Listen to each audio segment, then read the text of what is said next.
that's a tough act to follow, but I'll do my best. I'm sure you're up to it. Okay, cybersecurity, an incredibly important topic that maybe a lot of people don't think about, but I think we all need to think about very seriously.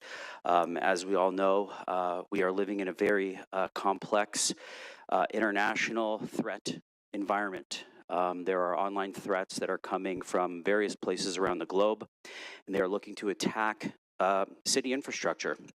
And if there was anything to really invest in our public service, is to ensure that we have a very strong security posture, that we have hardened networks, and really something that we need to do. And if this involves consolidating or centralizing our cybersecurity practices with one central office, which I think we're looking at here with the Chief Information Security Officer's report, then I'm all for it. But we still need to look at history and understand some terrible lessons that we need to learn, specifically with what happened to the Toronto Public Library systems in 2023. This was unexcusable and unbelievable what happened. The fact is that there was a web-facing internet server that had an open port, and sensitive data was being exfiltrated from this server to threat actors from God knows where. And Toronto Public Library users, staff, librarians had their information, including their SIN numbers, were leaked through this data breach. And what was more appalling about it is the breach actually happened August 2023. They didn't even find out about it until October 2023. So this was basically like having the back door of your home completely open to the robbers for 2 months before authorities were notified. November 2023, they found out about it and they had to start shutting things down. This took the library system down for 5 months. 1.2 million library users were unable to utilize library services because the entire network had to be rebuilt from scratch.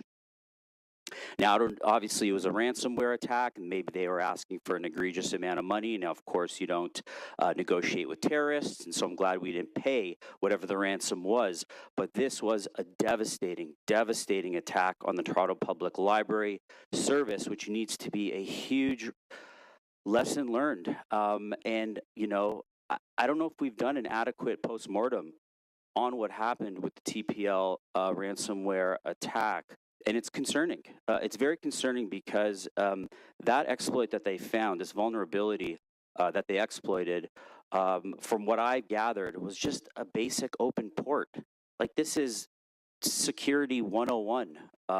You know, you don't have a port 8080, you don't have a root password, basic hardening, and it was truly incredible to think that this vulnerability existed. We still don't even know the total cost of that attack. I think taxpayers would like to know what was the total financial implication of the Toronto Public Library ransomware attack. How much did it cost us to rebuild the network from scratch? And also, when it comes to accountability and transparency, did we determine if there's any negligence or dereliction of duty on the part of staff or even information technology staff that enabled this attack to occur? And if so, who are those people and have they been sanctioned? Have they lost their job even? This was also a major criminal act, the attack on the Toronto Public Library network. What's the state of the investigation? Toronto Police, OPP, RCMP, were we able to determine who was the cause of that attack? These are all questions that I would like to have answered, and I think we should answer, because again, the answers that we get from these questions will help us prepare for the next time. And surely there will be other bad actors who are going to attempt to infiltrate City of Toronto information networks. And City of Toronto has so much sensitive data on all the residents that we really can't afford to take this lightly. Go Go ahead. Sorry. Yeah, just if I can get 30 to 40 more seconds, then I'll be done. I just wanted to show one quick example of another vulnerability that I think exists within our infrastructure today. We have various different listservs. I signed up for several of the listservs. One of the listservs looks like it's running on a early 2000s Microsoft stack, IIS plus ASP.NET.